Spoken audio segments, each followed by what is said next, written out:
हरियाणा में इन दिनों ठंड का प्रकोप जारी है। लोगों के लिए घर से बाहर निकलना मुश्किल साबित हो रहा है। ऐसे में ये ठंड किसानों के लिए भी कहीं खुशी तो कहीं गम जैसी साबित हो रही है। ऐसा इसलिए क्योंकि जहां इस ठंड से गेहूं की फसल को फायदा पहुंच रहा है, तो वहीं सब्जी व फूलों की खेती करने वाले किसानों के लिए नुकसानदायक साबित हो रही है। किसानों का कहना है कि ठंड का फायदा और नुकसान दोनों देखने को मिल रहे हैं। गेहूं की फसल के लिए ये फायदेमंद है, तो वहीं सब्जी के लिए नुकसानदायक भी साबित हो रही है। पर कोई भी चीज़ है उसके दो पहलू होते हैं, नुकसान भी है फायदा भी है। जैसे गेहूं की फसल है, इसको हमारी को फायदा है, और जो हमारी सब्जी की फसल है उनको नुकसान है। जैसे टमाटर हो गया, वो पाले में ख़राब हो जाता है। दूसरा आलू है, वो नहीं पटता, तो महंगाई बढ़ेगी इससे। और आलू इसका जो टमाटर वाले हैं, मटर वाले हैं, उनका नुकसान होएगा। गेहूं का फ़ायदा है, जितनी धुंध पड़ेगी, जितना वो होगा उतनी फूट करेगी, गेहूं बढ़ेगी नहीं, नीचे नीचे फैलेगी। गेहूं वालों का फ़ायदा है। और जो गन्ना किसान है, वो जैसे मिल में जाते हैं, उसको भी एक्सीडेंट का और का बहुत खतरा है।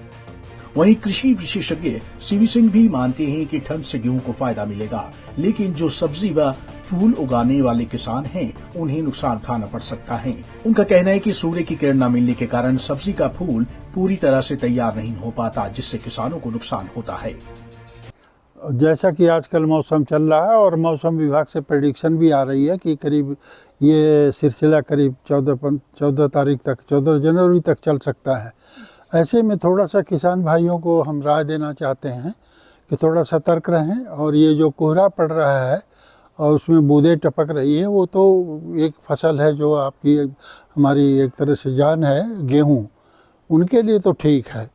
और बाकी ये अगर सिलसिला चलता रहा तो ड्यूटी एब्सेंस ऑफ लाइट यानी सूरज का प्रकाश न रहने से कभी कभी ऐसा होता है कि हमारे किसानों की ये शिकायत आती है कि पौधे पीले हो रहे हैं और इस पर अंधाधुंध दवाइयों का स्प्रे शुरू कर देते हैं। तो उनको हम ये राय देना चाहेंगे किसान भाइयों को कि भाई देखिए, अगर पीला होता है उससे बिल्कुल नहीं घबराएं। अगर सूरज का रोशनी मिलना शुरू हो जाएगी तो अपने आप रिक्रूट कर जाएगा।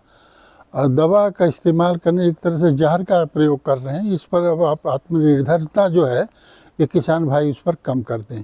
जहाँ तक सब्जी वर्गी की बात है, सब्जी वर्गी की थोड़ी बड़ी नाजुक सी होती है। और इसमें सबसे आजकल हमारे जो कुरुक्षेत्र, करनाल, पानीपत, इस एरिया में करीब करीब यमुनानगर, कैथल, यहाँ पर आलू की खेती और टमाटर वगैरह की खेती है। जैसे टमाटर का हमारा बाहुल्य है, कुरुक्षेत्र का लाडवा एरिया। तो कुछ किसानों का है कि साहब इसमें हम क्या कर सकते हैं, वो फल बनना थोड़ा सा कम हो गया।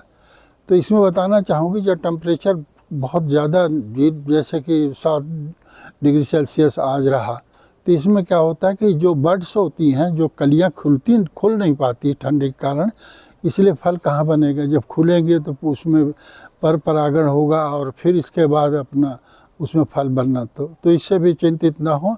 हाँ, उनको नुकसान कर सकता है, पाला अगर पड़ता है। आपको बता दें कि ठंड किसानों के लिए कहीं खुशी तो कहीं गम जैसी साबित हो रही है। ऐसा इसलिए क्योंकि जहां इस ठंड से गेहूं की फसल को फायदा पहुंच रहा है, तो वहीं सब्जी व फूलों की खेती करने वाले किसानों के लिए ये नुकसानदायक साबित हो रही है। पंजाब केसरी टीवी के लिए कुरुक्षेत्र से अशोक यादव की रिपोर्ट।